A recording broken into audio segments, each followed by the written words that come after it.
Voilà, ici, ouais. Alhamdulillah. Voilà. Vous vérifiez le son, si c'est bon. Voilà, vous vérifiez le son, Inch'Allah. Vous me dites si c'est bon et puis on continue. Voilà, parce qu'on n'a qu'une heure du temps à faire et je pense que, voilà, vérifiez partout. Si on nous signale que le son est bon. Salam alaikum wa rahmatullahi wa barakatuh. Alhamdulillah Rabbil Alamin. La paix et la miséricorde d'Allah soient avec vous. Alhamdulillah. Wa salatu wa salam ala rasulillah. J'avais déjà introduit, mais on va revenir, Inch'Allah. Rabbi shrah li sadri wa yassir li amri wa halul uqdatan min lisani yafqahu qawli. Alhamdulillah Rabbil Alamin. En direct demain, pour ceux qui nous suivent, venez. Hein, nous sommes à la bibliothèque Koroko, quartier du Labougou. Beaucoup d'hommes sont déjà là, Inch'Allah. La DDR est à main pour expertiser un peu le terrain, parce que nous allons revenir dans les jours, dans les mois qui viennent, une grande tournée, Inch'Allah. Donc, comme je l'ai dit, au cours de l'émission, Inch'Allah, on va vous donner des informations. Demain, nous serons à Danane, et puis ainsi de suite. Voilà, à Djiglo, à Bangolo, pour essayer, comme je le disais dans l'introduction, essayer de faire dawa et en même temps sensibiliser la jeunesse autour, n'est-ce pas, de cette période électorale qui est très sensible. Voilà, parce que ce matin, nous étions au rond-point de la paix. Il faut le dire, il faut l'enfermer. Au rond-point de la paix, nous étions au rond-point de la paix pour, n'est-ce pas, essayer de sensibiliser les jeunes sur, n'est-ce pas, cette période électorale. De rester calme. Voilà, donc comme je le disais, Inch'Allah. Aujourd'hui, c'est le 12, hein. 12 Safar 1445 de l'Égypte, 28 août 2023. On va commencer rapidement. Nous sommes ici dans cette bibliothèque. Non seulement présenter la bibliothèque, c'est une bibliothèque islamique, mais il y a des documents de l'interreligieux ici, tels que la Bible et tout ça. Voilà, et avant la fin de cette émission, le responsable de la bibliothèque va se présenter. Il va nous donner un peu la motivation. Qu'est-ce qui l'a motivé de créer une bibliothèque ici à Mans? Et puis un peu quel est l'objectif et tout ça pour que les jeunes puissent venir se cultiver. Et puis ainsi de suite, il va aussi donner ses contacts pour que ceux qui sont à Mans puissent venir vraiment se cultiver ici, Inch'Allah. Je suis accompagné d'Ibrahim de la Bagoué. Nous sommes la DDR. La DDR, c'est la Dawa dans la rue.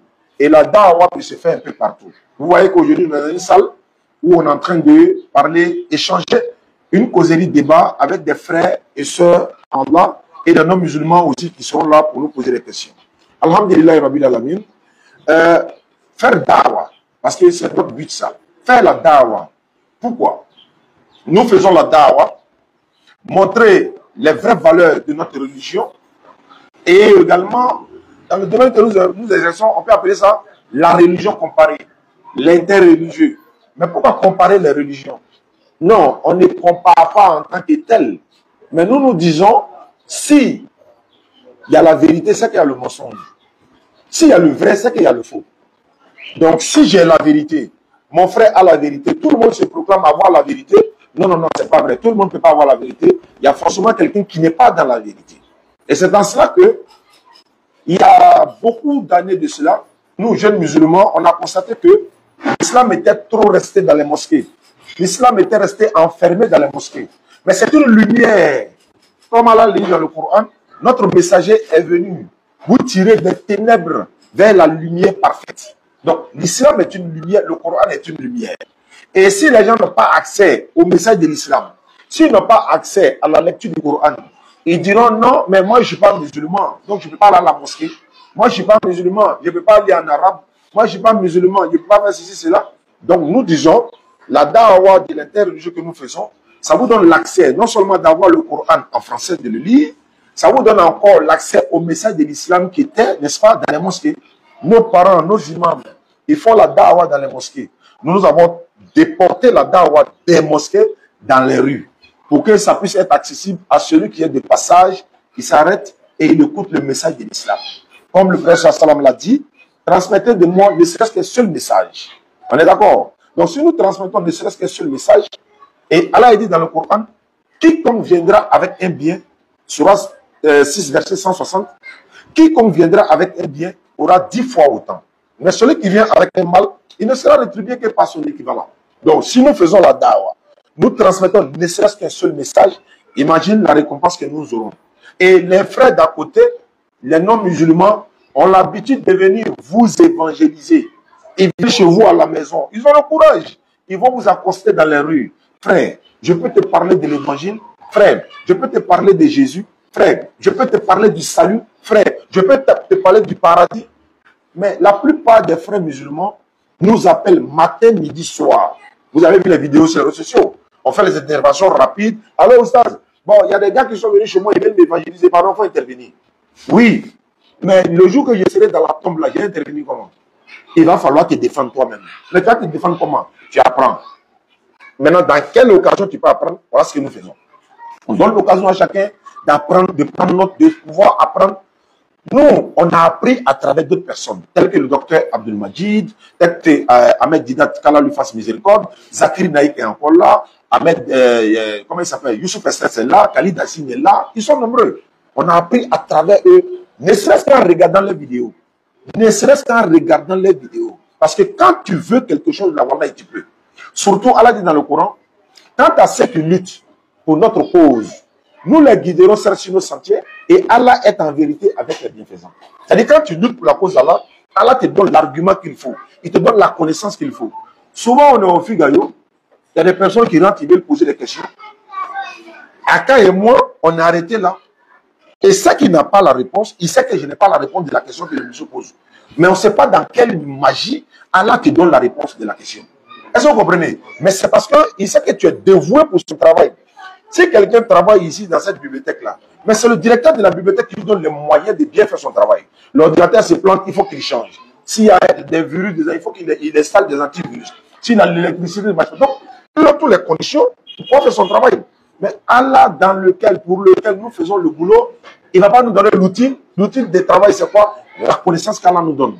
C'est pourquoi nous sommes heureux d'être ici à Man, Inch'Allah, à la bibliothèque Oropo, pour transmettre ce message-là. Comme je l'ai dit, dans les jours à venir, nous serons à Man pour la première fois.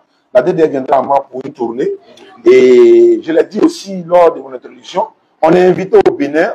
Tout à l'heure, j'étais en train de parler avec celui qui veut nous inviter à Madagascar.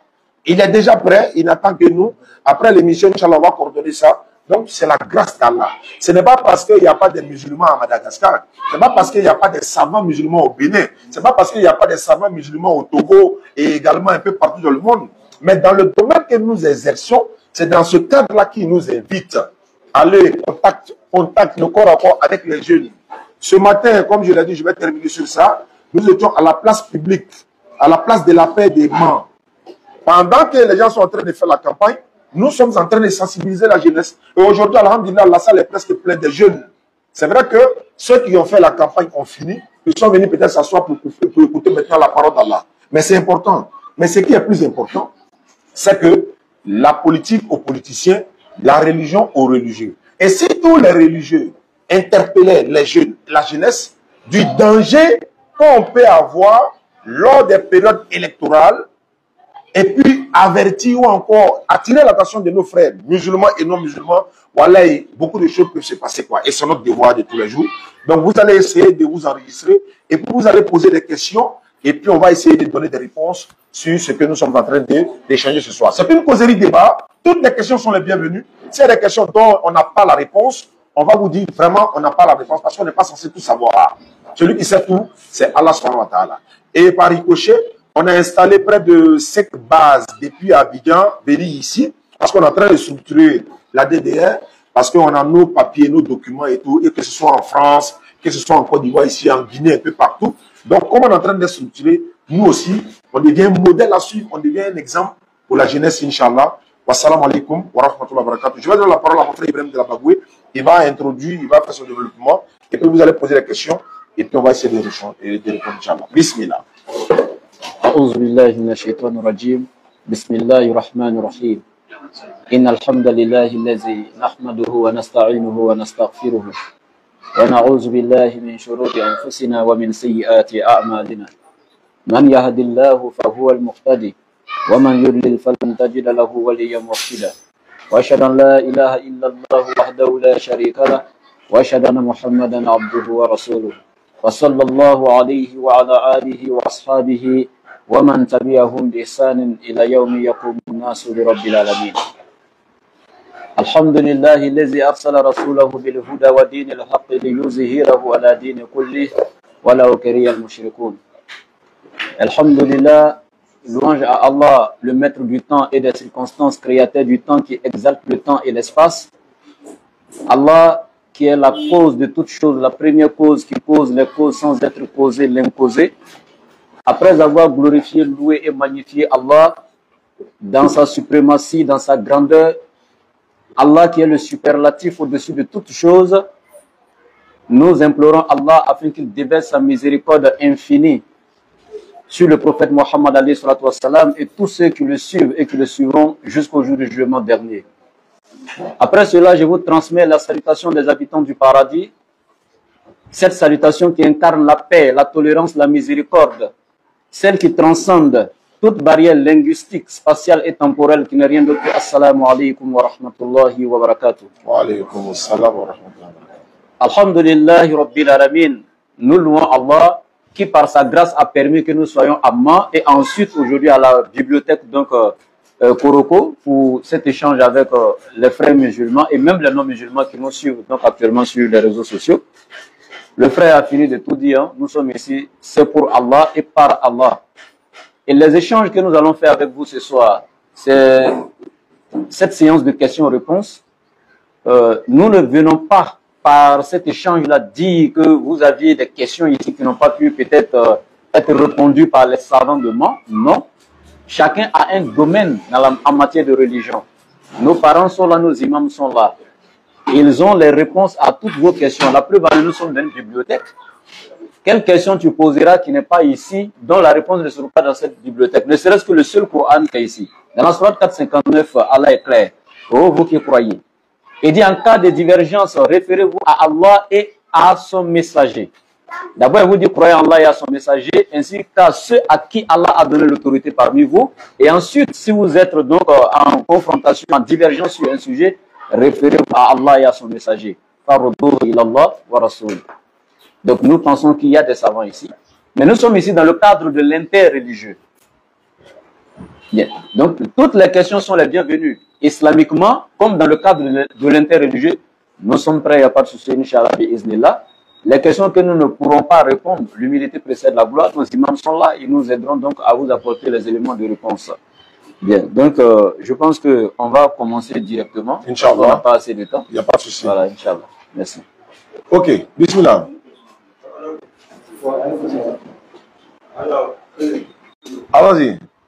je voudrais savoir entre Mohamed et Jésus qui est le sauveur de l'humanité.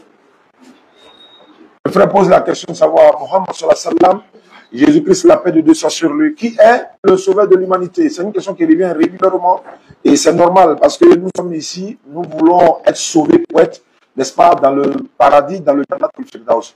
Maintenant, qui est le sauveur de l'humanité? Je pense qu'Ibrahim va répondre à cette question et puis on va avancer, Inch'Allah. Alhamdulillah, Rabbil Alamin, une fois de plus encore. C'est une très belle question. Pourquoi? Parce que généralement, je vois les gens développer ce thème-là, musulmans, chrétiens même d'ailleurs, mais tous deux font erreur. D'abord même au niveau de la planification ou je dirais même de la conception même du thème. C'est un faux thème quand on dit entre Jésus et Mohammed, qui est le sauveur de l'humanité. Ni Jésus ni Mohammed ne sont sauveurs de qui que ce soit. Celui qui est sauveur par essence et par excellence, c'est Allah seul. Donc on devait plutôt formuler en disant par qui de Jésus et de Mohammed Allah sauve l'humanité. Clair. Bien. Donc, et nous allons prouver ce que nous venons d'avancer. Parce que moi, je suis quelqu'un de très cohérent dans mes propos et très méticuleux aussi dans l'enseignement. C'est pourquoi on m'a surnommé le laboratoire. Donc, quand j'avance quelque chose, j'apporte les preuves. Et c'est ce qu'Allah même nous demande. Voilà. Donc, ici, on va interroger la Bible elle-même. Parce que nous devons savoir que dans le Coran, Allah dit les gens du livre ont falsifié une partie du livre qui leur a été révélé. Allah n'a pas dit qu'ils ont falsifié tout. Il y a certes beaucoup de mensonges, il y a beaucoup de falsifications, mais tout n'est pas faux. Et nous allons rentrer donc dans la Bible pour voir qui est le sauveur par essence et par excellence. Si c'est Dieu, si c'est Jésus, nous allons voir et revenir dans le Coran pour voir si c'est Allah qui sauve ou c'est Mohammed qui sauve. Et après ça, on va rentrer donc dans la réponse. Je prends par exemple Ésaïe chapitre 45 à partir du verset 21 à 23. L'Éternel déclare: Il dit, déclarez-le et faites-les venir. Qu'ils prennent conseil les uns des autres. Qui a prédit ces choses dès le commencement et depuis longtemps les a annoncées? N'est-ce pas moi l'Éternel? Il n'y a point d'autre Dieu que moi. Je suis le seul Dieu juste et qui sauve. Tournez-vous vers moi et vous serez sauvés, vous tous qui êtes aux extrémités de la terre, car je suis Dieu et en dehors de moi point d'autre. Je jure par moi-même. La vérité sort de ma bouche et ma parole ne sera point révoquée. Tout genou fléchira devant moi et toute langue jugera par moi. Clair. Donc l'Éternel est clair, en dehors de lui point de sauveur. Et donc, quand nous nous référons au Coran, Allah subhanahu wa ta'ala nous dit aussi dans la sourate 39, à partir du verset 60 à 61, tu peux me lire le verset? Inch'Allah. Préparez la question, hein. Voilà, vous posez la question, Inch'Allah, on va essayer de... 60 à 61.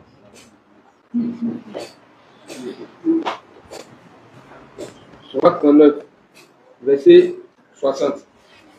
Et au jour de la résurrection, Allah il dit, et au jour de la résurrection, pour ceux qui veulent, c'est la sourate Zumar. La tu verras sourate... les visages de ceux qui méritaient, qui mentaient sur Allah. Donc, les menteurs, ceux qui étaient donc dans les ténèbres, etc., tu verras leur visage ce jour-là, Assombris. assombris. N'est-ce pas dans l'enfer qu'il aura une demeure pour les orgueilleux? Bien, donc tous les orgueilleux ont pour destination finale l'enfer. On continue. Et Allah sauvera ceux qui ont été pieux en leur faisant gagner Bien. leur place au paradis.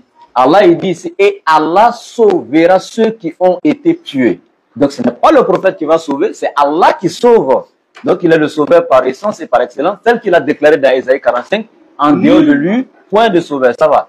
Donc ici, Allah est déjà clair, dans la Bible comme dans le Coran. Maintenant, on va interroger Jésus dans la Bible. Est-ce qu'il est sauveur? Et ensuite, interroger Mohammed, est-ce qu'il est sauveur? Alors, eux, ils vont nous dire aussi le point de vue, il n'y a pas de souci. On pourra aller donc avec les éléments de réponse de ta question. Ça peut aller?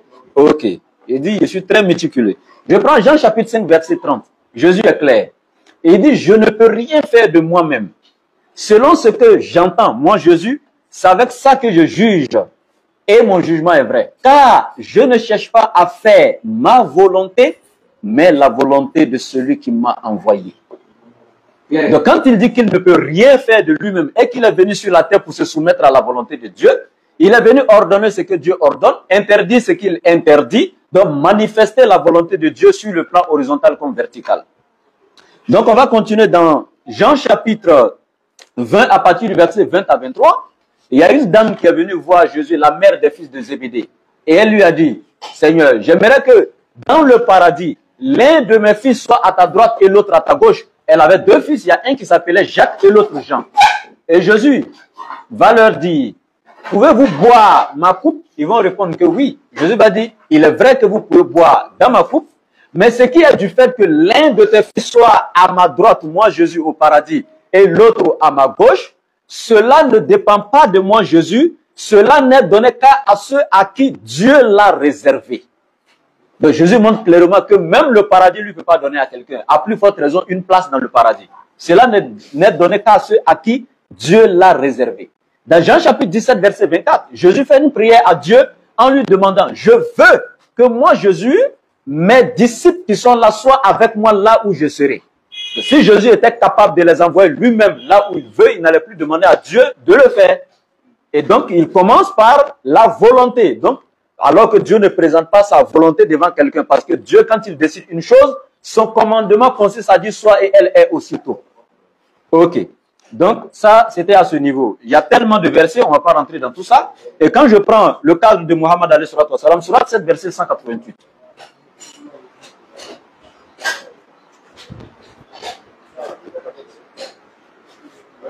Voilà, je rappelle que nous sommes à la bibliothèque Koroko de Mans, quartier du Labougou, ceux qui nous suivent, au Boévi, nous sommes en tête. Non. Sourate 7, Verset 188. Est-ce que le prophète alayhi salatu wa salam nous dit? Donc, nous voyons ici, comme je le disais tantôt, la majorité donc, des gens dans notre religion voilà, font l'erreur, surtout mes frères dans l'interreligieux. Donc, je demande à tout le monde de commencer à bien reformuler donc, ce thème. Par qui de Jésus et de Mohammed l'Éternel sauve l'humanité? Parce que eux ne sont pas des sauveurs par essence et par excellence. Qu'est-ce que le prophète va nous dire? Sourate 7, verset 188. Qu'est-ce qu'il dit? Je ne détiens pour moi-même ni profit, ni dommage. Ça, c'est le prophète qui déclare. Lui-même, il ne détient pas un profit pour lui-même, ni un dommage. Donc, il peut faire quoi pour toi? Sauf ce qu'Allah veut. Sauf ce qu'Allah veut. Et si je connaissais l'inconnaissable, Si moi, Mohammed, je connaissais l'inconnaissable, si j'avais un pouvoir quelconque, j'aurais eu des biens en abondance j'aurais eu beaucoup de biens et j'allais vivre dans le bonheur jusqu'à ma mort. et aucun mal Aucun mal ne m'aurait touché. ne m'aurait touché. Donc vous voyez qu'il n'est pas sauveur de quelqu'un, mais c'est Allah qui sauve. Et il le dit clairement dans la sourate Kaf, sourate 18, Innama ana basharun mislukum yuha ilayya annama ilahukum ilahu wahid. Je ne suis qu'un être humain comme vous. La différence c'est que j'ai reçu la révélation et Allah m'a choisi comme annonciateur, avertisseur pour donc établir le monothéisme puis son unicité, etc. Donc maintenant, je pense que c'est clair. On peut maintenant apporter les éléments de réponse. Ça peut aller? Ciao. Non, allons-y. Non, Ok. allons-y. Prochaine question. Donc, non, c'est pas prochaine question. Ah bon? Il n'a même pas commencé à répondre. Ah, ok. Donc, je peux répondre maintenant. Donc, il dit, par qui de Jésus et de Mohammed Allah sauve l'humanité? Ok. Nous le disons, nous allons interroger Allah lui-même, qui a envoyé Mohammed et Jésus. À qui est-ce qu'il a envoyé Jésus et Mohammed? Parce que pour être celui par qui on sauve l'humanité, il faut être celui qui a été envoyé à toute l'humanité par ricochet. Tu ne peux pas être quelqu'un qui n'a pas été envoyé à toute l'humanité et être celui par qui l'Éternel sauve toute l'humanité. On va regarder d'abord le champ de leur mission. Celui qui a été envoyé à toute l'humanité, automatiquement, on saura que c'est par lui que l'humanité est sauvée. Maintenant, l'Éternel, qu'est-ce qu'il dit concernant Jésus dans Matthieu chapitre 1, verset 21? L'Éternel est clair. Et il dit, cet enfant Jésus-là, il envoie l'ange donc en songe à Joseph. Marie, ta femme, mettra au monde un fils à qui tu donneras le nom de Jésus. C'est lui qui sauvera son peuple de ses péchés. Son ici, c'est un adjectif possessif. Nous sommes allés à l'école, montons son matassa, etc. Et il dit son peuple. Et le peuple de Jésus ne résume pas toute l'humanité. Et son peuple sans S à la fin. Il parle d'un seul peuple qui est le peuple d'Israël. Alors, quand on dit son peuple, est-ce que moi je suis israélite? Moi ici, je ne vois rien. Donc, ça montre que Jésus a été envoyé seulement aux enfants d'Israël. Dans Matthieu chapitre 2, à partir du verset 6, l'Éternel même prophétise le champ de mission de Jésus avant même sa naissance physique sur la terre, en disant quoi? Oh, toi, Bethléem, tu n'es certes pas la plus petite parmi les villes de Juda, car de toi sortira un chef qui fera paître Israël, mon peuple. Voici encore une fois de plus le champ de mission de Jésus établi par l'Éternel Allah lui-même. Et quand Jésus lui-même va venir, il va établir son propre champ de mission. Mais avant d'y arriver, comme l'Éternel a établi le champ de mission de Jésus dans 2 versets, on va regarder l'Éternel, on va l'interroger, il va établir le champ de mission de Mohammed. Est-ce qu'il a été envoyé aux Arabes, à son peuple, comme pour Jésus a été si bien clair? On rentre dans le Coran, dans la sourate 34, verset 28, Allah il dit au prophète alayhi salatu wa salam, وَمَا أَرْسَلْنَاكَ إِلَّا كَافَةً لِلنَّاسِ بَشِيرًا وَنَذِيرًا وَلَكِنَّ أَكْثَرَ النَّاسِ لَا يَعْلَمُونَ. Et nous ne t'avons envoyé, toi, Muhammad, qu'à la totalité des êtres humains en tant qu'annonciateur et avertisseur. Mais la plupart des gens ne savent pas, comme les non-musulmans. Donc Allah est clair, nous ne t'avons envoyé qu'à la totalité des êtres humains. Donc toute langue confondue, toute race confondue, tout être humain, tant que tu n'es pas mouton ni cabri, il a été envoyé à toi. Ça fait un. Deuxièmement, dans la sourate 21, verset 107, il dit وَمَا أَرْسَلْنَاكَ إِلَّا رَحْمَةً لِلْعَالَمِينَ. Et nous ne t'avons envoyé toi, Muhammad, qu'en tant que miséricorde pour l'univers. Et je termine avec la sourate 25, verset 1er. Allah dit تَبَارَكَ الَّذِي نَزَّلَ الْفُرْقَانَ عَلَى عَبْدِهِ لِيَكُونَ لِلْعَالَمِينَ نَذِيرًا. On exalte la bénédiction de celui qui a fait descendre le Coran sur son serviteur Muhammad, afin que celui-ci soit un avertisseur à l'univers. Donc voici 3 versets qui étendent le champ de mission de Muhammad à toute l'humanité et même à l'univers, parce que l'humanité est inclue dans l'univers, mais l'humanité ne résume pas l'univers. Maintenant, on va avec Jésus rapidement. Est-ce que lui-même déclare, est-ce qu'il a contredit l'Éternel concernant son champ de mission? Jésus est plutôt venu confirmer que réellement il a été envoyé aux enfants d'Israël. Matthieu chapitre 15, verset 24. Jésus est clair. Je n'ai été envoyé qu'aux brebis perdues de la maison d'Israël. Version Bible, Louis II, 1910 comme Louis II, 21. Et tu regardes la version Bible du Semeur, il va dire, ma mission se limite seulement aux enfants d'Israël qui sont comme des brebis perdues. Donc Jésus est clair, il établit son champ de mission. Et quand il envoie même ses disciples encore à aller prêcher, dans Matthieu chapitre 10, à partir du verset 5 à 7 et suite, il va leur dire, n'entrez pas dans les villes de ceux qui ne sont pas juifs et n'entrez pas chez les Samaritains, mais allez-y plutôt chercher les brebis perdues de la maison d'Israël. Il recadre même la mission de ses disciples. N'entrez pas chez les non-juifs. Maintenant, quant à Muhammad alayhi salatu wa salam, surat 7, verset 158, il dit, Qul ya ayyuhan nas Inni Rasulullahi ilaykum jami'a. Il dit, oh homme, moi Muhammad, je suis le messager d'Allah envoyé à vous tous, sans exception. Et quand il regarde dans les hadiths authentiques, le prophète alayhi salatu wa salam est clair. Il dit, kana nabiyyu yub'asu ila qawmihi khassa wa innama ana bu'istu ila nasi am. Il dit, chaque prophète a été envoyé à son peuple respectif, mais moi, contrairement, moi, j'ai été envoyé à toute l'humanité. Donc voici, celui qui a été envoyé à toute l'humanité est par ricochet celui par qui l'humanité est sauvée. Ok, allons-y. Avant la prochaine question, je voudrais rappeler que à Man ici, la DDR, je ne dirais pas, a fait un miracle. Pas, bon, dans quel sens le miracle? Parce qu'on ne parle pas trop de miracle et tout ça. À Man, dans la ville de Man, il y a un an de cela, la DDR de Parnavois, Allah a permis que nous convertissions une sœur. Elle habite à Man ici. Son papa et sa maman sont pasteurs. Les deux, tous les deux parents sont pasteurs. Mais elle s'est convertie à l'islam. Et elle est toujours musulmane. Donc après, n'est-ce pas, cette rencontre-là, on va la confier aux représentants de la DDM pour que vraiment on puisse la soutenir dans beaucoup. Parce que, étant donné que papa, maman sont pasteurs, toi tu es devenu musulman, imaginez un peu comment elle va vivre. Imaginez un peu quelles sont les difficultés qu'elle va traverser. Si ce n'est pas la grâce d'Allah, elle va décrocher, elle va laisser tomber tout. Et puis, elle peut retourner là où elle est. Parce que les conditions ne sont pas réunies, parce qu'elle a des difficultés dans tout ça. Donc, allons-y, prochaine question. Je voudrais savoir sur quoi les musulmans sont basés au niveau de l'islam et de religion de Dieu. Oui. Les musulmans se basent sur quoi pour dire l'islam est la religion de l'éternel Dieu? C'est simple. Parce que l'islam, les musulmans ne se sont pas autoproclamés musulmans. Mais c'est l'éternel Dieu lui-même qui les a appelés musulmans. Ça fait un. Ce n'est pas les musulmans qui ont dit, qui ont donné le nom islam. C'est Allah lui-même qui a donné le nom islam. Le Coran que les musulmans lisent là, ça ne vient pas d'eux-mêmes. C'est une révélation du Seigneur de l'univers. Et elle est dans une langue bénie. Elle est dans la langue de la révélation de Muhammad sallallahu alayhi wa sallam. Allah dit dans le Coran, surat 14, verset 4, et nous avons envoyé chaque messager avec la langue de son peuple. Donc, pourquoi nous disons l'islam, c'est la meilleure des religions, et la seule même d'ailleurs, parce que l'islam ne porte pas le nom d'une créature de l'éternel Dieu. L'islam veut dire soumission à la volonté de l'éternel Dieu. Alors que les autres religions telles que le bouddhisme, le brahmanisme, le judaïsme, le christianisme, ça porte le nom de quelqu'un. Et quand tu vois là les autres religions et l'islam, tu vois qu'il y a une différence. Pourquoi? Parce que tous les musulmans, ils ont la même divinité, ils prient de la même manière, ils se procèdent de la même manière, ils récitent le Coran de la même manière, les lieux de pèlerinage, c'est pareil. Tout ça, la ablution, prosternation et tout, et tout, et tout, ils ne mélangent pas les hommes et les femmes, parce que c'est une religion ordonnée en fait. Donc, les musulmans ne prient pas comme ils veulent, mais c'est l'éternel Dieu qui leur a recommandé de prier de la manière dont ils sont en train de prier.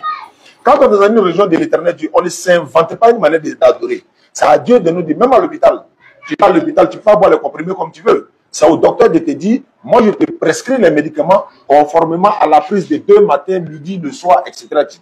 Donc c'est pareil que l'islam. On prie comme l'Éternel nous l'a recommandé.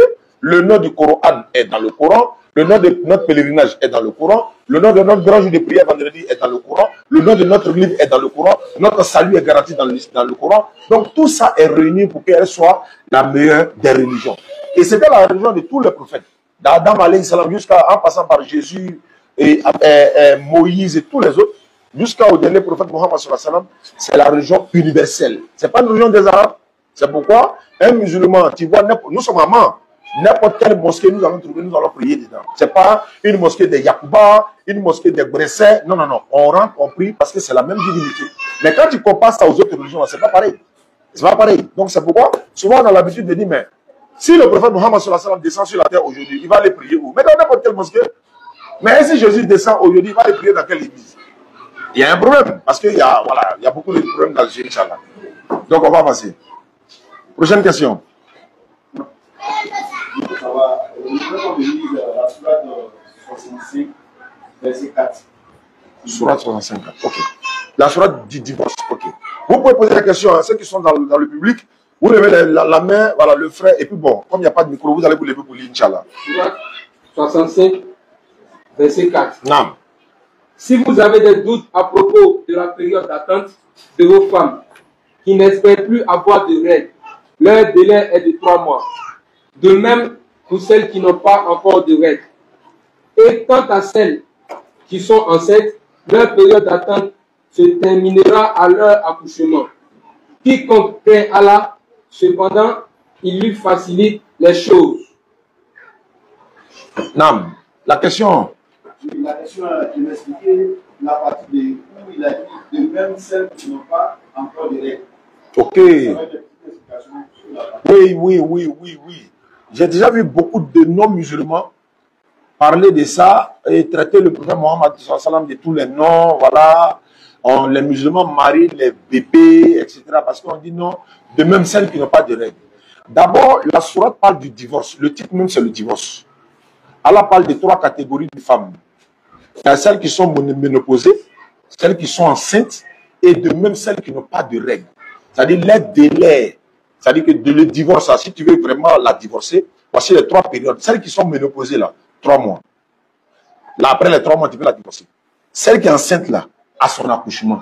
Si tu veux, tu la divorces. Si tu veux, parce que Allah peut envoyer, n'est-ce pas, de l'amour, de l'affection après l'accouchement. Mais tu as le droit, si tu veux, mais tu attends à son accouchement. Mais de même, celles qui n'ont pas encore de règles. On va se dire, mais attends, mais les bébés n'ont pas de règles. Jusqu'à une certaine âge, ils n'ont pas de règles. Comment on va dire encore? On parle de divorce, en même temps, on dit de même celles qui n'ont pas de règles. Les gens doivent savoir quelque chose. Il y a ce qu'on appelle, il y a quelque chose qu'on appelle l'aménorrhée. Qu'est-ce que c'est que l'aménorrhée? Il va dire, et puis vous allez entendre. Bismillah. Tu lis ça à partir jusqu'à tu t'arrêtes là. Qu'est-ce que l'aménorrhée? Oui. L'aménorrhée est définie comme l'absence de règles chez la femme qui a subi la puberté et n'est pas ménopausée. C'est un état. Il y a des femmes, elles sont dans la période, elles sont dans l'état de l'aménorrhée.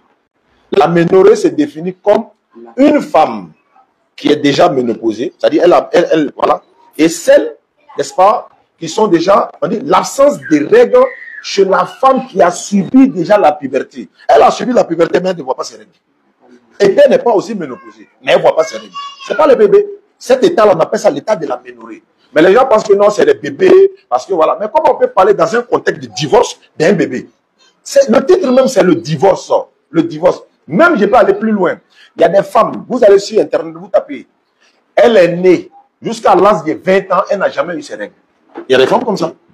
Elles sont là, elles n'ont jamais eu de règles. Mais c'est comme ça, c'est un état, etc., etc. Alors qu'un bébé, c'est une nature. L'autre, c'est un état, l'état de l'aménorrhée. Mais quand il s'agit des bébés, c'est la nature, c'est sa nature qui est bébé là. Donc ça n'a rien à voir, c'est que les gens peuvent coller sur notre bien-aimé prophète Mohammed sallallahu alayhi wa sallam. Parce qu'Allah, il dit, vous avez dans le messager d'Allah un excellent modèle à suivre. Donc c'est un excellent modèle à suivre. Tout ce qu'ils sont en train de dire sur lui, vraiment, Allah nous donne la bonne compréhension. Inch'Allah, on avance. Une dernière question de l'autre côté. S'il y a des gens qui ont des questions ici. Je veux savoir comment voilà. Il pose la question, comment un prophète sauve? Voilà, tu parlais tout à l'heure du sauveur. Oui. Oui, il sauve, oui, Allah sauve pas, oui, mais comment? Ok. Alhamdulillah. Très belle question. Effectivement, comment est-ce qu'un prophète sauve? Je rectifie. Voilà, c'est comment est-ce que Allah il sauve par un prophète. Mais les prophètes ne sauvent pas. Voilà. Donc ici, c'est Allah qui sauve. Bien. Ici, chez nous en islam, c'est simple. Il n'y a pas de difficulté. C'est d'abord le fait, quand tu vis par exemple dans le polythéisme ou dans la mécréance, quel que soit, voilà, tu es non musulman, quand tu décides donc d'embrasser l'islam, la première des choses, c'est de regretter d'abord, amèrement même, l'état de vie dans lequel tu étais. Regretter d'avoir été mécréant, regretter donc d'avoir été quelqu'un qui méconnaissait donc ton Seigneur. Le regret du péché que tu commettais, ça fait un. Après le regret, promettre à Allah de ne plus jamais retourner dans ce domaine-là jusqu'à ta mort. Et troisièmement, je vous donne les conditions du repentir. Et troisièmement, arrêter à l'instant T de commettre ce acte ou de sortir dans ce mode de vie à l'instant où tu t'es rendu compte que c'était de l'égarement. Maintenant, quand toutes ces conditions sont remplies, tu procèdes à quoi? À la conversion à l'islam. En quoi faisant? Après le repentir sincère, en attestant qu'il n'y a aucune autre divinité qui mérite l'adoration excepté Allah et accepter Mohammed comme ton messager. Maintenant, cette parole qui reflète le tawhid n'est rien d'autre que le fait d'affirmer, de maintenir et de réaliser l'unicité absolue d'Allah dans chaque moment de ta vie, dans chacune de tes pensées et dans chacun de tes actes. C'est la conception nette d'Allah est un et absolument unique. Il est transcendant. Il est Allah avant et après la création. Bien. Donc, à ce niveau, quand tu as bien établi ça, tu deviens automatiquement musulman. On t'appelle musulman. Et maintenant, étant musulman, dans chaque organisation ou dans chaque société, il y a des règles, il y a des règlements intérieurs. Et donc, chez nous, les règles à suivre se trouvent où? Dans le Coran. Et qu'est-ce que le Coran pour nous, les musulmans? C'est le manuel d'utilisation de l'être humain. Tous les appareils que nous achetons, téléphone, ordinateur et autres, ça vient avec un petit papier dans le carton qu'on appelle le manuel d'utilisation. Et quand tu ne respectes pas les consignes du fabricant, ton appareil ne va pas durer. Et donc, le manuel d'utilisation qui accompagne l'être humain, c'est bien le Coran. Et celui qui ne respecte pas les principes et donc les critères qu'Allah nous donne, sur lesquels on doit marcher, donc pour mener une bonne vie ici, pas comme dans l'au-delà, celui qui ne respecte pas aura une mauvaise vie ici et il perdra donc dans l'au-delà. Et donc, quand tu deviens musulman, maintenant, tu vas marcher sur les consignes d'Allah, qui consistent à quoi? Je prends par exemple la sourate 5 à partir du verset 2 et 3. Allah est clair. Wa ta'awanu 'ala al-birri wa taqwa wa la ta'awanu 'ala al-ismi wal 'udwan wattaqullaha innallaha shadidul 'iqab. Allah est clair. Exhortez-vous dans l'accomplissement des bonnes œuvres, donc dans le bien. Cela voudrait dire tout simplement, tout ce qui est bon, c'est ce que tu dois faire dorénavant, et tout ce qui est mauvais, tu dois t'en éloigner. À toi maintenant de regarder les détails, le mensonge, le vol, la fornication, les meurtres, etc. À toi de t'éloigner de tout ça et aller vers tout ce qui est bon. Donc je résume tout maintenant pour te donner.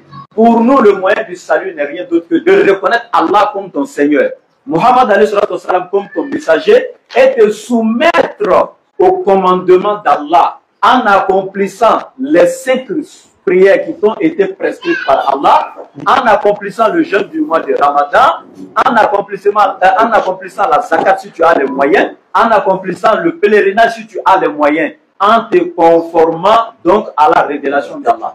Voici le moyen pour nous musulmans par lesquels Allah est sauvé. Et Allah est clair. Dans la sourate 43, verset 68 au verset 70. Il faut lire. C'est très intéressant. Vous pouvez pourquoi tu lis. 43, verset 68 à 70.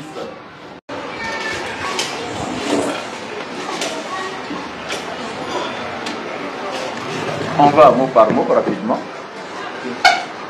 Sourate 43, verset 68. Oh mes serviteurs. Allah a dit, oh mes serviteurs. Vous ne devez avoir aucune crainte aujourd'hui. Allah, il nous rassure même dans notre foi musulmane. C'est-à-dire, avant même notre mort, nous sommes déjà rassurés, comme la sourate 41 le dit également. Les anges même viennent, lorsque ton âme doit être ôtée de ton corps, les anges même du paradis viennent t'annoncer la bonne nouvelle du paradis. Et ici, Allah, il dit, le jour de Yawm al-Qiyamah, pendant que nous sommes là, pendant que le jugement n'est pas encore fait, tout le monde sera apeureux, craintif. Et chacun est là parce qu'il ne sait pas quel sera son sort. Allah dit, oh mes serviteurs, vous ne devez avoir aucune crainte aujourd'hui. Vous ne serez point affligés. Vous ne serez point affligés. Ceux qui croient en nos signes. Allah dit, ceux qui croient en nos signes. Et sont musulmans. Et sont musulmans. Donc sur cette terre ici, si tu crois aux signes d'Allah, à la révélation d'Allah, aux prescriptions d'Allah, aux commandements d'Allah, et que tu t'y conformes, donc Allah il dit quoi? Entrez au paradis. Entrez au paradis. Vous et vos épouses. Vous et vos épouses. Ça, ce sont les épouses soumises à leur mari et à Allah aussi. Hein? Pas n'importe quelle épouse. Hein? Vous et vos épouses. Vous y serez fêtés. Et vous y serez fêtés. Donc, voici un verset qui est clair. Pour nous, le salut est très simple. Voilà. Maintenant, nous voyons, je n'ai pas dit nom de quelqu'un, une autre manière qu'on nous enseigne concernant le salut. Dieu serait fâché contre l'humanité. Pourquoi? Parce que le père de l'humanité, qui est Adam, aurait commis un péché dans le paradis.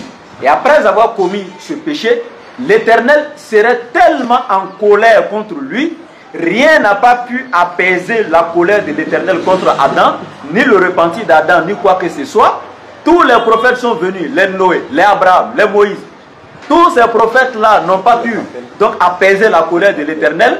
La seule solution que l'Éternel a trouvée pour pouvoir pardonner enfin à l'être humain, c'est que Dieu se serait fait un homme. Il a pris la chair humaine, passant par une de ses créatures, une femme qu'il a mise au monde, et il avait lui-même se donner aux êtres humains contre qui il est en colère. Eux, ils vont le prendre pour le tuer et puis il va leur pardonner maintenant, s'ils croient en sa mort. Vous-même, vous serez en train de dire, est-ce que lui-là, il n'a pas un coup-circuit cérébral? Est-ce que vous, quand vous me suivez? Donc, Dieu qui a tout, c'est-à-dire qui a le pardon absolu, celui qui est le miséricordieux, s'il décide de pardonner à sa création, il suffit de dire seulement je pardonne, c'est fini. Parce que quand il veut une chose, son commandement consiste à dire soit et elle est aussitôt. Mais à cause de péché de pommes qu'Adam a mangé, je dirais pomme, 200 francs, une pomme 200 francs. Il n'a pas pu pardonner ça, il est venu se tuer lui-même. D'aucuns disent que non, c'est pas lui, mais il a envoyé son fils engendré par lui. Ça c'est encore grave, Dieu qui engendre, engendré par lui, il a tué son propre fils pour pouvoir nous accorder son pardon. Nous disons que c'est un enseignement qui n'est pas bien. Nous venons de vous montrer comment Dieu sauve réellement. Dieu ne vient pas se faire tuer parce que si quelqu'un est en train de se noyer et moi je dois lui apporter mon secours, j'arrive à côté de lui, je prends un marteau, je me cogne sur la tête, je tombe, il doit croire à ma mort pour sortir de l'eau, au lieu d'aller le faire sortir. D'accord. Il nous reste 15 minutes pour mettre fin à cette émission, Inch'Allah. Mais avant de poursuivre, il y a près de 4 à 5 personnes qui veulent poser des questions. Mais avant de poser la question, je vais donner la parole à notre responsable n'est-ce pas, de la bibliothèque qui est là. Il peut juste se présenter et puis bon, voir un peu la motivation n'est-ce pas, de la bibliothèque. C'est vrai que c'est une bibliothèque islamique, mais qu'est-ce que vous attendez? Est-ce que la jeunesse musulmane, c'est par rapport à les cultiver? Est-ce que c'est votre manière aussi de faire dawa? Parce que faire ça aussi, c'est faire dawa. Se procurer tous ces livres-là, mettre à la disposition de la population pour qu'ils puissent s'en procurer, ou encore venir lire. Parce que quand nous étions là, vous avez dit, tout le monde est le bienvenu, vous pouvez venir lire, apprendre et puis repartir. Qu'en est-il réellement? Vous vous présentez et puis vous dites un peu le sujet, Inch'Allah. Bismillah. Bon, il n'y a pas de problème. Alors, c'est bon, il a attrapé. Moi, c'est M. Doumbia Boubacar. Ça a tiré là-bas. Ok. Je disais, je suis M. Doumbia Boubacar, natif de Mans. Voilà, mes motivations. Disons que je vis à Boston, j'ai vu la réalité de la lecture, comment les Américains ils arrivent à bien se cultiver, c'est dans les livres. Donc c'est ça qui m'a motivé. Et j'ai vu aussi les religieux, comment on peut s'imposer dans la vie active. Sans la lecture, on ne peut rien faire. Effectivement. Voilà. Qui dit l'islam, qui dit la prière, il faut savoir qu'est-ce qui est écrit dans le Coran. Effectivement. Quelles sont les sourates qu'il faut prononcer. C'est ça qui m'a motivé. Puis j'ai vu mes frères, amants, vraiment la lecture, c'est pas le problème. Oui. La religion, il y a beaucoup de religieux, mais ils ne pratiquent pas. Et aujourd'hui, je félicite les femmes mamans et les enfants. Vraiment, et quelques imams qui viennent se documenter ici. Ici, on a fait la bibliothèque pour tout le monde, même les chrétiens, même le monseigneur. Chaque fois, il est ici avec nous. Mais nos imams, ils sont absents. Donc vraiment, je vais motiver encore plus par rapport à votre dawa. Oui. C'est d'annoncer la bonne nouvelle à nos imams. Oui. La bibliothèque, c'est pour enlever les grains de sable qui sont en bas des pieds des musulmans. Pour bien faire le Koutuba, c'est pas facile. Ici, on a fait ça pour qu'ils viennent se documenter. Inch'Allah. Voilà. D'accord. Je vais m'arrêter là. Merci beaucoup, Coran. Voilà, quelqu'un disait comme ça, pourquoi pas Corantech? Ouais, parce qu'il a raison, parce que bibliothèque, c'est rassemblement de plusieurs livres. Donc on dit c'est là que le nom de la Bible vient, mais c'est pas un problème. Quand on dit bibliothèque veut dire la Biblia, rassemblement de plusieurs livres. Et c'est ce qui se passe là. rassemblement de plusieurs livres. Ça ne fait pas forcément allusion à la Bible. Ok, d'accord. Allons-y pour les questions. Kanté Ablaï. Ablaï Kanté, tu lèves la main, voilà, tu poses la question depuis ta position. Salam alaikum wa rahmatullah. Wa alaikum salam wa rahmatullah. Ma question est la suivante. Aujourd'hui, en islam, on constate qu'il y a plusieurs branches. Il y a les soufis, il y a les Tidania, et ceux qui font de la Tidania. Bon, moi j'aimerais savoir si on doit se fier à tous ces branches. Quelle branche nous devons suivre exactement? Alhamdulillah, je vais commencer, Ibrahim va terminer. Allah dans le Coran, il dit, Surat 6, verset 159, il dit, ceux qui émiettent, en cela, tu n'es responsable en rien. Leur sort ne dépend que d'Allah. Allah les informera sur quoi ils s'opposaient. Nous, au niveau de la DDR, nous sommes musulmans. Musulmans quoi? Tout simplement musulmans. Suivez la religion d'Abraham. Homme de droiture, il était musulman, il n'était point du nombre des associateurs. Allah dit, aujourd'hui, j'ai parachevé pour vous votre religion. J'ai accompli sur vous mon bienfait, j'ai agréé l'islam pour vous comme religion. Donc c'est l'islam qui est notre religion. Maintenant les appellations, ça à eux maintenant peut-être on pourra poser la question d'où vous sortez ces appellations-là. Sinon nous suivons tous Allah, nous adorons Allah et nous suivons Muhammad sallallahu alayhi wa sallam dans tout ce qui nous a interdit et autorisé de la part d'Allah subhanahu wa ta'ala. Donc si quelqu'un te demande tu es quoi, faut dire tu es musulman. Oui mais musulman quoi? Non, je suis musulman. Point barre. Il n'a qu'à monter descendre, tu es musulman. Voilà un peu, bismillah. Bien. Alhamdulillah Rabbil Alamin. Je pense que à la base, d'abord c'est ce qu'il a dit, nous sommes musulmans. Maintenant quant aux autres appellations et les additifs qui ont été ajoutés, voilà, comme voilà, la Tidjaniya, la Qadriya, etc. et d'autres pratiques, nous sommes qui pour dire que ce sont des mauvaises branches? Qui sommes-nous pour se prononcer sur ce sujet? Ce sont des savants, ce sont des chouillous qui enseignent, voilà, donc et tout. Mais moi, ce que je peux te dire à la base, c'est qu'il te faut pour avoir le salut, c'est ce que je vais te démontrer dessus tout simplement. Les autres ne sont que des choses, des additifs, etc. Si tu fais, peut-être tu auras plus de mérite, mais si tu ne fais pas, tu n'iras pas en enfer. Pourquoi? Quand j'ai étudié un peu l'histoire donc de beaucoup de ces branches, je me suis cultivé, que ce soit au niveau de la Tidjani, etc. Ce sont les chefs même fondateurs donc, de ces branches-là sont nés après l'avènement du prophète alayhi salatu wassalam et ils n'ont même pas vécu au temps même des Sahaba. Donc, dans ce sens-là, si c'est la clé du paradis qui est là, pourquoi Allah révèle ça à un cheikh après le passage du prophète alayhi salatu wassalam? Donc tu comprends que ce n'est pas la clé du paradis parce que le prophète a enseigné la religion et Allah est clair.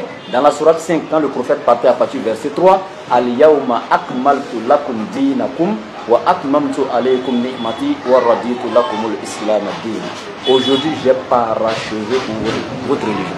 Et tout ce que le prophète a enseigné, c'est ce qui devait nous envoyer au paradis tout simplement. Ce qui vient après, ça peut être des moyens encore plus faciles dans la spiritualité pour être encore plus proche d'Allah, dans le zikr, etc. et tout. Il y a des mérites, il y a lu dans les kitabs, etc. Mais ce n'est pas conditionné pour dire si tu n'es pas ceci, tu n'iras pas au paradis. Sois musulman, suis Allah et son messager et les prescriptions d'Allah, tu iras au paradis bi'iznillah. Inch'Allah. Prochaine question, nous tirons à la fin de cette conférence. Je rappelle que nous sommes à Mans pour une tournée de sensibilisation de la jeunesse, en même temps faire dawa, parce que nous sommes en période électorale.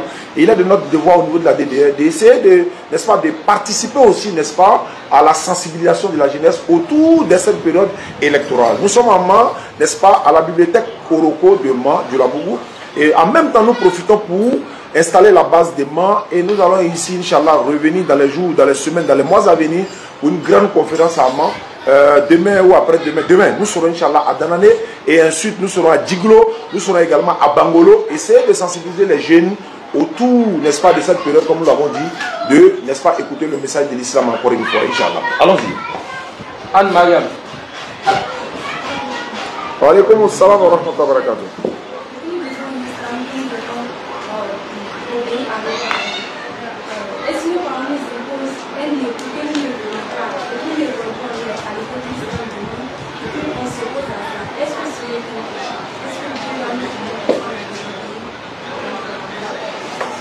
Elle demande, comme l'islam recommande l'obéissance aux parents, et ici se trouve qu'une sœur, hein, les parents veulent l'imposer, un homme qu'elle ne veut pas.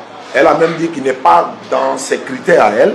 Est-ce que si elle s'oppose, c'est une désobéissance, c'est un péché, c'est une désobéissance aux parents? Je vais me prononcer, Ibrahim va compléter, Inch'Allah. Ma soeur, si les parents, d'abord, c'est pas recommandé dans le Coran. Allah dit, n'épousez pas les femmes contre les grés. On ne doit pas les marier contre les grés, obligatoirement. Mais si tu dis que tes parents t'imposent quelqu'un et que tu ne veux pas de cette personne, dans ce cas, il faut être sage. Il ne faut pas faire ce que les mariés font. Ah, c'est ça. Soit, trouve quelqu'un pour envoyer, pour qu'on puisse faire le mariage. Parce que tu as peut-être atteint le mariage, ou tu as dépassé même le mariage. Tu es à la maison chez le vieux, ce n'est pas un problème. Mais tu ne veux pas te marier, tu n'envoies pas aussi quelqu'un pour le présenter, et puis tu es dans l'allée. Ce n'est pas possible. Voilà, donc quand c'est comme ça, ça devient compliqué. Si les parents te proposent quelqu'un, ça veut dire que toi-même tu n'as pas envoyé quelqu'un.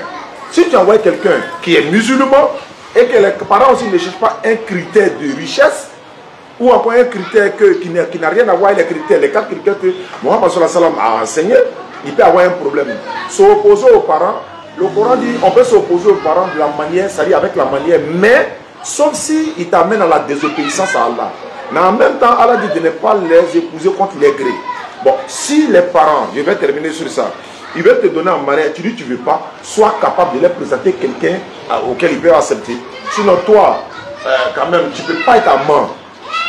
Et puis c'est toi qui as, pas toi, hein, je parle de la personne en question, mais on te voit avec tous les gars, par-ci, demain elle est l'autre, après demain elle avec l'autre, après demain elle avec l'autre, Nyante Sorola, Ami Mnameti Frousso. Ok. D'abord, à la base, voilà, j'irai avec le Coran. Allah est clair dans la sourate 31 à partir du verset 14 à 15. Allah il nous dit, nous avons commandé à l'homme la bienfaisance envers ses pères et mères.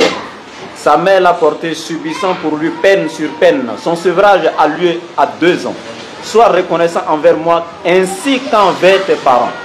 Vers moi est la destination finale. Donc ici, par ce verset, Allah il nous commande l'obéissance totale à nos parents, ne pas donc leur désobéir. Maintenant, le verset 15 va continuer. Allah il va dire, et si tous deux, c'est-à-dire tes parents, te forcent à m'associer ceux dont tu n'as aucune connaissance, alors ne leur obéis pas. Donc par la suite, Allah il nous montre ici, l'obéissance avec tes parents, c'est dans l'obéissance à Allah aussi.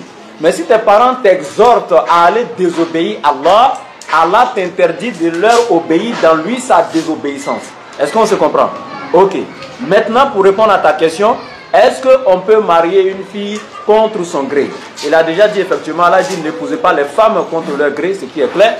Mais aussi dans la sourate 30, la sourate Rome, Allah est clair. Il dit وَمِنْ آيَاتِهِ أَنَا خَلَقَ لَكُمْ مِنْ أَنفُسِكُمْ أَزْوَاجًا. Il dit parmi ces signes, il a créé pour vous de vous-même vos épouses. Elles ont été créées de nous pour nous. Et ça veut dire quoi? Il dit وَجَعَلَ بَيْنَكُمْ مَوَدَّةً وَرَحْمَةً. Il dit il a placé entre l'homme et son épouse affection et amour. Donc voici ce sur quoi le mariage est bâti. L'amour et l'affection. Tout mariage qui n'est pas bâti sur ce fondement, l'amour et l'affection, c'est un mariage qui est caduque devant Allah. Ce n'est pas un mariage valable. C'est pourquoi Allah dit il est clair. C'est ce qu'il a mis comme base, comme sous-bassement du mariage entre l'homme et la femme. Maintenant, dans le cadre où on peut te tirer par les oreilles pour aller, c'est ce qu'il a dit là. Toi, tes parents viennent te dire il faut te marier, tu dis tu ne veux pas, ok. Mais c'est toi qui es dans les rues, la nuit le vieux dort, tu prends clôture pour aller, c'est sur toi que les chiens aboient la nuit. Et puis tu fais que finir sac de riz du vieux et puis tu es en train de bafouer son honneur. C'est compliqué. Partout, il passe mais on dit c'est sa fille qui a fait ceci. Ambistri. Et puis on va aller te donner. Clairement, il n'y a même pas de débat à ce niveau. Mais après ça, le prophète nous dit le mariage forcé n'est pas licite pour nous dans notre religion. Et dit même si vous voulez donner votre fille en mariage, interrogez-la et son silence serait symbole de son consentement. Clair. Voilà. Prochaine question, Falikou Dosso. Ouais. Walaikum salam. Savoir si le prophète étant donné que de l'autre côté, ils disent que Jésus sauve. Je crois qu'il y a une nuance parce que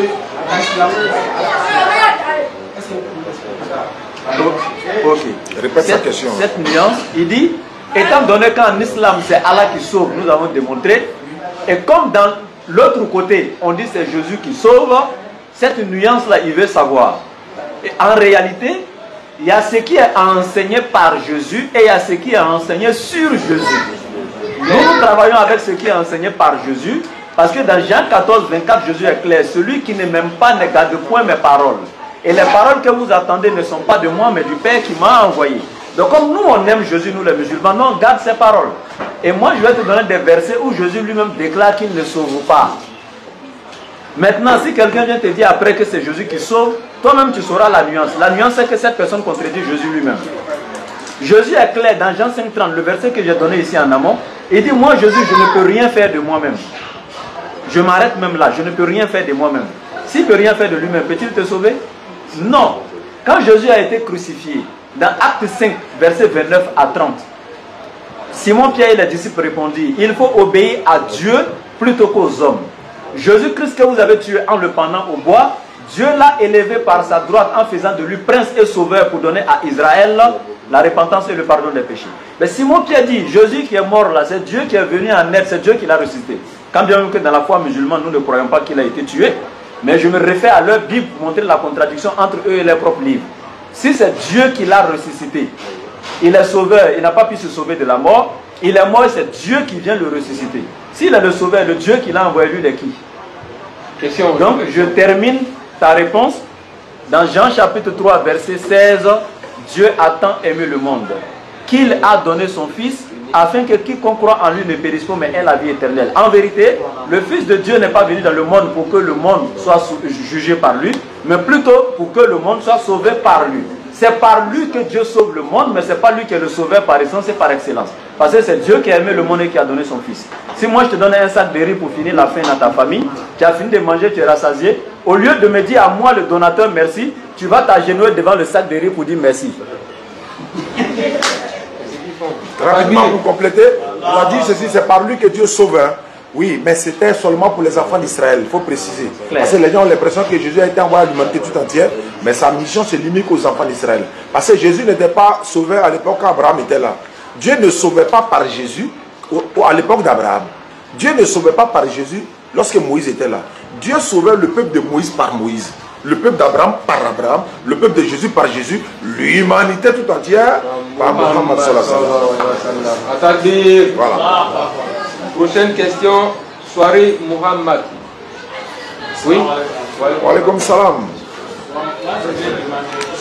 Est-ce que Jésus est chrétien? Ah, le frère demande si Jésus-Christ était chrétien. Mais c'est non. On va même pas aller loin. Il n'a jamais entendu même le mot chrétien. Le mot chrétien a 10 jours après que Jésus soit passé. Voilà. Jésus n'a pas enseigné le christianisme. Le mot chrétien est mentionné 3 fois dans la Bible. Mais le mot christianisme, je n'ai pas encore vu ça dans la Bible. Chrétien et non christianisme. Alors que le mot musulman, coraniquement, le mot islam est dans le Coran. Jésus était musulman. Nous disons, l'islam dit celui qui se soumet à la volonté de l'éternel Dieu. Surat 21, 25, Allah dit, nous n'avons envoyé des messagers sans pour autant lui dire pas de divinité à part Allah. Allah dit dans le Coran, Surat 42, verset 13, 42, 13, il dit, nous avons enjoint à Moïse, à Abraham, à Jésus, il cite les prophètes, établissez la religion et n'en faites pas un sujet de division. Donc c'est la même religion qu'ils sont venus enseigner, c'est pourquoi tous les prophètes, ils sont des frères. Maintenant, si Jésus était un chrétien, pour les chrétiens se réclament de Jésus, mais Jésus ne connaît pas les chrétiens. C'est pourquoi on a l'habitude de dire, admettons ou encore supposons que Jésus soit chrétien. Bon, il était chrétien quoi? Protestant, catholique, évangélique, mormon, Rose-Croix, Assemblée de Dieu, témoin de Jéhovah, le christianisme céleste, Séma, etc. Il était chrétien quoi? Donc il n'a jamais été chrétien. Il peut descendre sur terre aujourd'hui, il va se prosterner avec ceux qui se prosternent, parce qu'il se prosternait dans la Bible pour prier. Il peut avoir 10 églises ici. Bon, si Jésus passe dans les rues ici, là, il rentre chez qui maintenant? Tout le monde se réclame de lui. Donc nous nous disons, il n'a jamais été chrétien, il n'a jamais entendu le mot chrétien. Donc il va essayer de compléter une chose. Je termine pour dire qu'il était musulman. Regardez un peu la sourate 30, verset 30. Allah il dit, فَأَقِمْ وَجْهَكَ لِلدِّينِ حَنِيفًا فطرة الله التي فطر الناس عليها لا تبديل لخلق الله ذلك الدين القيم ولكن أكثر الناس لا يعلمون. Il dit au prophète, dirige ton être exclusivement vers la religion à Allah. Telle est la nature qu'Allah a originellement donnée à l'être humain. Donc l'islam est notre nature originelle. Depuis le commencement, nous sommes musulmans. Surah 383 confirme. Allah il dit, quelle autre religion les êtres humains désirent-ils alors que lui sont soumis de gré ou de force tout ce qui est dans les cieux et sur la terre. Au verset 85, il dit, l'islam est la religion qu'Allah a agréée. Et quiconque adhère une autre religion excepté l'islam, cette religion ne lui sera point agréée et le jour du jugement dernier sera du nombre des plus grands perdants. Donc quand il dit l'islam est notre religion originelle, et il dit à la suite du verset 31 maintenant, Munibina ilayhi, venez repentant à Allah. Nous allons regarder les critères qu'Allah signe. Est-ce que Jésus les a remplis pour être musulman? Il dit venez repentant à Allah. Quand tu prends Matthieu chapitre 3 à partir du verset 14 jusqu'à 16, Jésus est venu dans le Jourdain et s'est fait baptiser par Jean. Et quel était le baptême que Jean faisait? Le baptême de la repentance et du pardon des péchés. Donc Jésus s'est repenti dans le baptême de la repentance. Ça fait un. Allah il dit wattaquhu, et craignez Allah. Deuxième critère, est-ce que Jésus était un craignant Dieu? Tu prends Hébreux chapitre 5 verset 7. C'est lui Jésus pendant sa vie terrestre. Il a adressé des prières et des supplications avec des larmes et des cris à Dieu qui pouvait le sauver de la mort, et il a été exaucé à cause de sa piété, donc à cause de sa crainte en Dieu. Et Allah il continue. Est-ce que Jésus a accompli l'adoration? Est-ce qu'il a adoré Dieu? Il a voué un culte à Dieu? Oui. Matthieu chapitre 26 verset 39. Jésus faisant quelques pas en avant se prosterna face contre terre et pria à Dieu. Luc chapitre 6 verset 12. Jésus passa toute la nuit en faisant la prière à Dieu. Et Allah il dit Wala takunu minal mushrikin, et ne soyez point du nombre des associateurs. Et quand tu regardes Marc chapitre 12 verset 29, Jésus déclare comme Moïse dans Hébreux chapitre 6, dans Deutéronome chapitre 6 verset 4, en hébreu, Shema Israël, Adonai Elohim, Adonai Ehad. Écoute Israël, le Seigneur notre Dieu est l'unique Seigneur. Donc il a rempli tous les critères qui feront de lui musulman, et Jésus était musulman dans la Bible. Le mot chrétien a vu jour à l'an 43 après le passage de Jésus. Jésus est parti à l'an 33. Le mot chrétien a vu jour à l'an 43. La question qu'on se pose, Jésus peut-il appartenir à quelque chose qui est venu 10 ans après lui?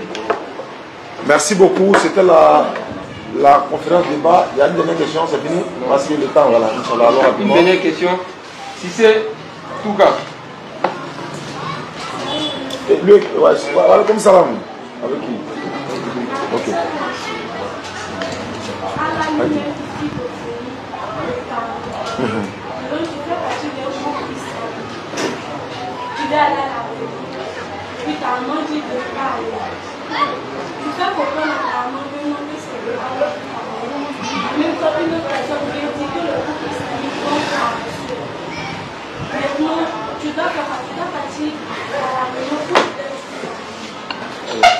Alhamdulillah, la sœur demande, comme on dit, d'obéir aux parents. Alors que tu peux être dans un groupe islamique. Ta maman te dit de rester, non, on a réunion du groupe islamique, je dois partir ou pas.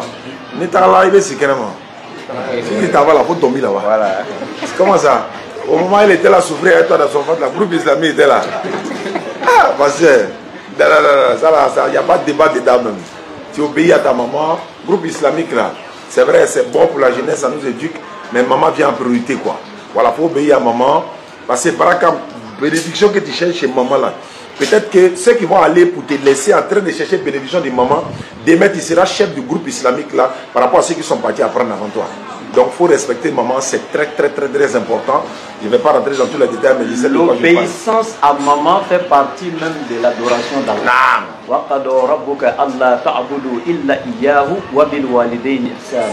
Allah a décrété, rien ne doit être adoré en dehors de lui. Et ensuite, il place les parents en deuxième position. Tu as vu ça? Donc, pour te dire tout simplement, si maman t'empêche de faire les 5 prières obligatoires, il ne faut pas obéir à maman, il faut faire la soirée. Mais si c'est pour aller juste dans un groupe islamique, retrouver tes amis pour une formation et autres, si maman te dit reste à la maison, l'obéissance à maman est un acte d'adoration. Obéir. Ça, c'est pas débat quoi. Dernière question. Voilà. La dernière question, M. Djibril. Djibril pour la dernière question. Voilà. Bonsoir, chers tous. Bonsoir. On va dire salam alaikum. Salam alaikum. Voilà. J'ai connu un ami pété qui est converti en islam. Et comme ça, il a croisé une fille musulmane. Et il a décidé de marier la fille. Donc, il a dit à la fille, comme c'est comme ça, il faut d'abord faire la chose à ta maman, pour voir ce qu'elle va dire. Moi, moi, je ne suis pas comment dire, musulman. Comme on le dit, parce que ce phénomène-là, ça nous tue. Donc, la fille a appliqué sa maman. Sa maman dit, non, pas question. Je ne vais pas vois ces gens de personnes dans ma famille. Ma fille dit, mais il prie. Parce que l'une des gens aujourd'hui, au lieu de demander s'il prie, il a un bon comportement, c'est le contraire. Il fait quel travail, il est quel ethnie, au lieu de demander s'il est musulman. Et mine de rien, aujourd'hui, c'est resté comme ça. Or, le jeune avait l'envie de se marier à la fille. Donc, c'est resté comme ça. Or, aujourd'hui, on remarque que mine de rien, nos parents, les enfants, femmes qui sont là, mais ça aurait été un blanc qui était venu sans même chercher à savoir si les musulmans ou si les chrétiens, peut-être même un panier, on lui dit à toi, on prend, on donne. Donc, ce petit côté-là, vraiment, très souvent, moi, j'analyse, je ne trouve pas de réponse à ça. Pourquoi est-ce que c'est comme ça? Pourquoi quand un homme vient, si les musulmans, nos parents ne donnent pas, il a un bon comportement, nos parents ne donnent pas leur fille. Il faut forcément la personne qu'ils veulent. Or, cette personne qui peut avoir le même comportement, c'est pas parce qu'on le connaît, il s'appelle Déta quelque chose, qu'il est musulman, qui va être bien avec la fille. Donc ce petit côté-là, vraiment, moi, ça, je vais développer un peu dessus. Le frère parle de mariage, on va terminer sur ça, Inch'Allah. Il parle du mariage dans la religion musulmane ou encore chez nos parents du là. Quand quelqu'un vient marier notre fille, le plus souvent on refuse de donner parce que le gars n'a pas les moyens ou encore il n'est pas un bon boulot et tout ça. Mais quand un blanc vient, on prend, on donne. Maintenant, tu avais parlé du frère qui est bêté, mais est-ce qu'il est musulman? Il est musulman. Ok, il est musulman, ok. S'il est musulman, après tout, il n'est pas chrétien. Je pense que c'est leur droit. S'ils veulent donner, ils donnent. S'ils ne veulent pas, ils laissent. Mais si quelqu'un est musulman et que selon l'islam, c'est parmi les critères qui sont recommandés, c'est sa religion même. Voilà, la religion. Quand tu veux marier une femme, voilà, sa religion, sa richesse, sa beauté, comment on appelle ça, noblesse et sa religion. Mais sa religion est, n'est-ce pas, le critère le plus élevé, le plus absolu.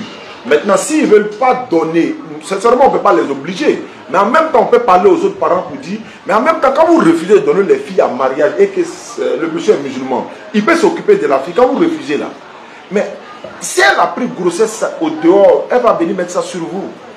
Vous serez quand même responsable.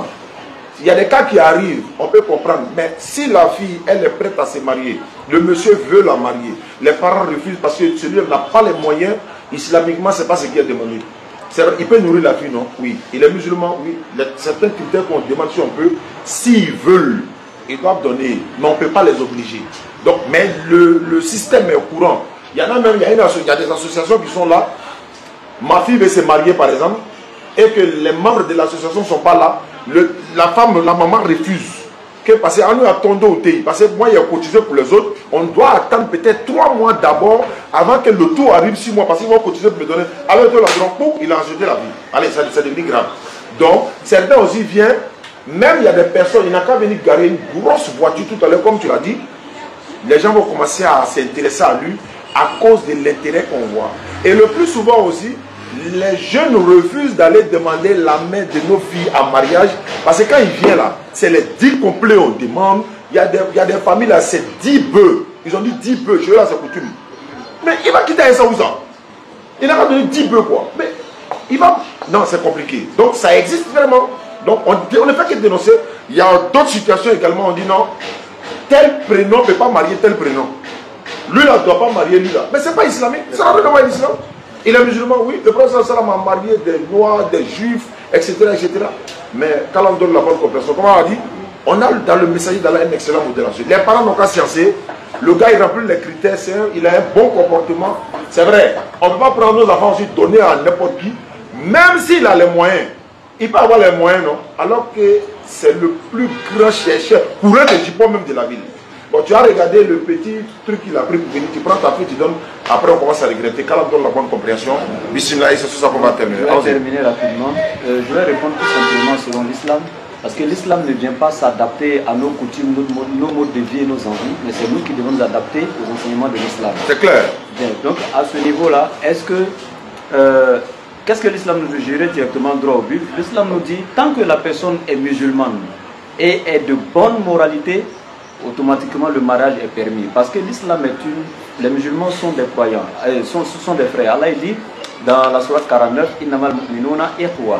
Il dit, les croyants sont des frères. Donc, l'islam et les musulmans sont une famille.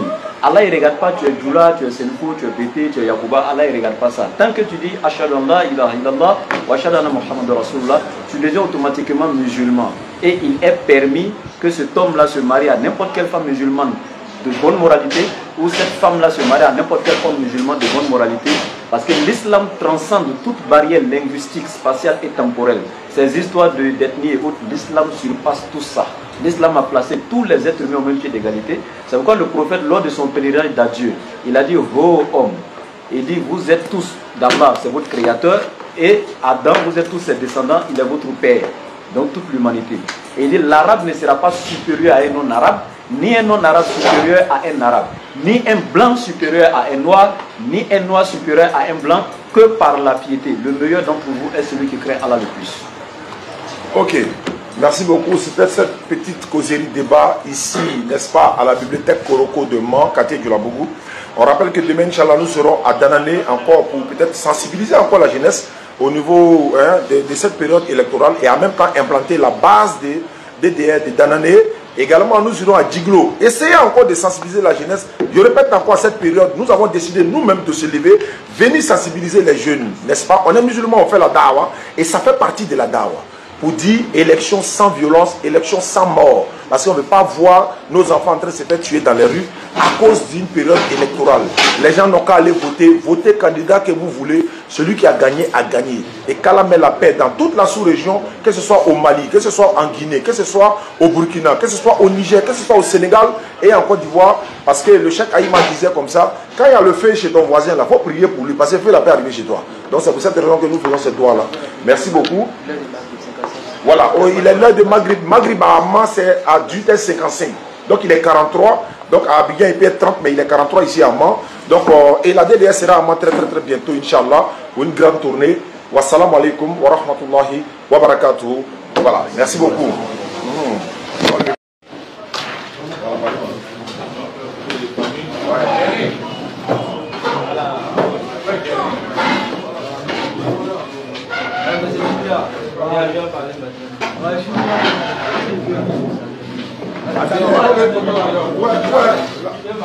La reine, elle peut venir, il va la présenter. Elle va vouloir. Je peux te présenter. C'est pas la peine. Viens te présenter. Ah, parce que comme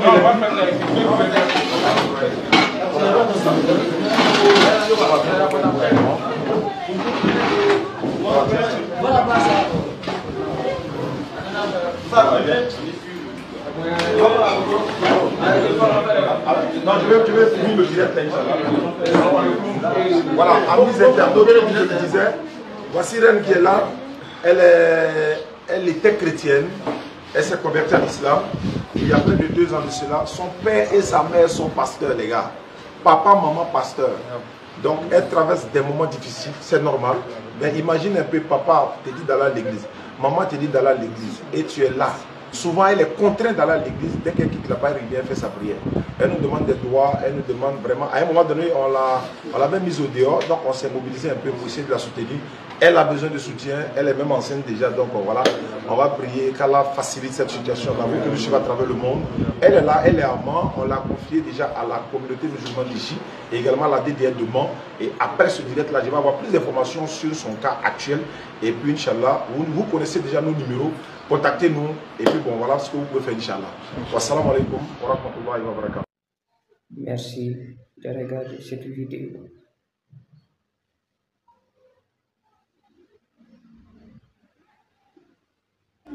لا إله